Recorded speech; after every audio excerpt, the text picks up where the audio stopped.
The Last of Us is here again, and it's 2 days early. Thank you, Superbowl. Joel and Ellie are dodging hunters and bloaters this week, and we finally get to talk about Savage Starlight. I'm Max Lichtig. Yes, I finally used a lint roller. Shout off in the comments if you think it worked. Here are all the details you missed on episode 5, and yes, we're gonna talk about that bloater, baby. So episode 5 is titled Endure and Survive, and it gets its name from something that players of the game should be very familiar with. A key part of any video game post-2007 was collectibles. This is whatever random crap the developer decides to have strewn around the game. In the best case, they provide valuable background and context on the world, and reward players in venturing off the beaten path. At worst, there's 500 plus feathers and flags that make Assassin's Creed a nightmare for completionists. I will find you all, even if I have to burn Rome to do it. Okay. Anyway, in the 2013 video game, one such collectible was the various issues of Savage Starlight. Totaling 14 issues found at various points in the game, they are among Ellie's prized possessions. This is something carried over to the show when she and Sam compare the issues they own.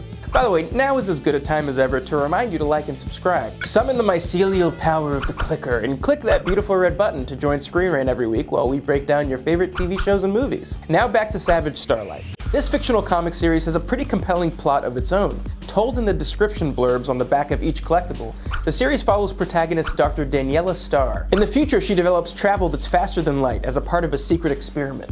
Unfortunately, its test flight draws the attention of evil aliens known as the Travelers. They promptly invade our solar system and conquer humanity with little effort. Dr. Starr attempts to stay ahead of the alien menace while eventually joining a resistance group called the Last Watch, which, possible connection here, but Joel's watch is his last watch, if you think about it. I'm not saying this has to be Druckmann's next adaptation, but come on HBO, don't you want your own version of The Expanse? I mean, AMC tried, and that's how we got Moonhaven. Are they gonna creep like that the whole time? They watch and learn. Actually, never mind. So Henry has a plan to escape the city, but it involves making their way through some creepy underground tunnels. They are supposedly devoid of both humans and the fungal undead, however they come across a makeshift daycare. No, this isn't a tease for the upcoming Fallout TV show, that's on another streaming service. Please don't let us down, little Nolan. The location actually hints at a larger story told in the game through environmental details and collectibles. During these levels of the game, Joel and his little gang of rebels make their way through a larger underground settlement. We learn through text that a single man retreated to the sewers in the first days of the infection. Over time, he met other survivors and invited them into his home, where they eventually built a new society. Well, it turns out that hiding from fungus in a cold, dark, and moist subterranean environment wasn't the best idea. As Joel alludes to in the show, the cordyceps infection does indeed get in, and everyone meets a grisly end. Even the kids. Seriously, The Last of Us has more dead kids than... Okay, you know, there's no way I can finish that sentence on YouTube, so let's just move on. Now, game canon aside, there's another interesting take on this location and the mob of feral fungal foes at the episode's end. Henry tells Joel that Fedra drove the infected underground a few years after Outbreak Day. However, Joel glances at a kid's drawing that shows that the kids viewed Fedra as protectors. Given that we know Fedra has no problem lying to citizens and leading them to their death, it's easy to take it a step further. Kansas City Fedra, who was known as being exceptionally cruel, may have lied to a large chunk of people and told them to shelter underground. They then could have sealed the tunnels and trapped the citizenry like so many Gotham police officers. Yeah, maybe Kathleen had a point. After 3 episodes of talking about the bloater, we have a bloater. It's bloater time, everyone! Getting bloaty with it, na na na na na na na, ah, na na na na na na, getting bloaty with it, na na na na na na na, ah. This beefy boy is a late stage of the infection, and in this particular case, seems to have happened to an infected bodybuilder. In fact, the man under the piles of mushrooms and bubbling flesh is stuntman Adam Basil. This mountain of a man has lent his talents to films before like The Northman and Venom Let There Be diminishing box office returns. In case you missed our last of Us videos, here's a quick rundown of the chiseled chanterelle. Side note, doing these videos has weirdly significantly increased my knowledge of mushroom types. I am forever thankful. So a bloater is an infected person that has reached the final stages of their infection. Their body has become so overridden with fungi that they now form armored-like plates on their skin, becoming fairly bulletproof. Not seen in the show, however, is their ability to tear off spore-filled polyps from their own body and then lob them at you like a grisly grenade. One thing that is gruesomely the same is the bloater's Mortal Kombat-like finishing move. When it gets a hold of Tommy, Perry, it proceeds to rip his head off like it's the end of the Twilight Saga. This is also the video game fate that awaits Joel if he fails to maintain social distancing from the infected enemy. Oh boy. The Last of Us is so accurate to the game that it's not just adapting cutscenes, it's adapting whole gameplay moments. The latest episode comes to an exciting climax when Joel uses a recently acquired sniper rifle to protect the group from both a savage group of hunters and a horde of... Crap, what mushroom starts with H? One moment. Hawkwings?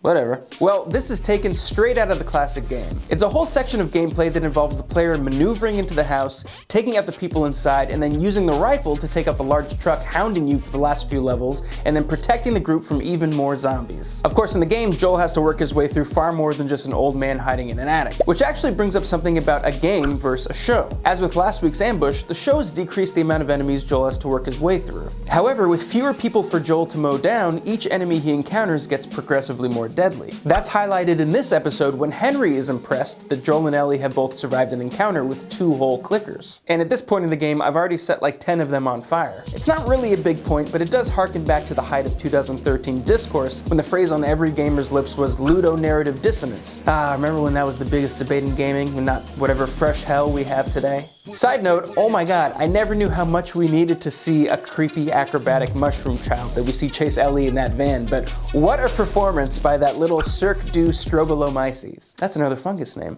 So, last episode when talking about the introduction of Henry and Sam, I also discussed their deaths in the game. I was accused of spoiling their deaths in this episode, which is completely unfair. I mean, that's the game, this is the show, they could be completely Right. This is the single most accurate adaptation of a video game ever made, and it's exactly the same.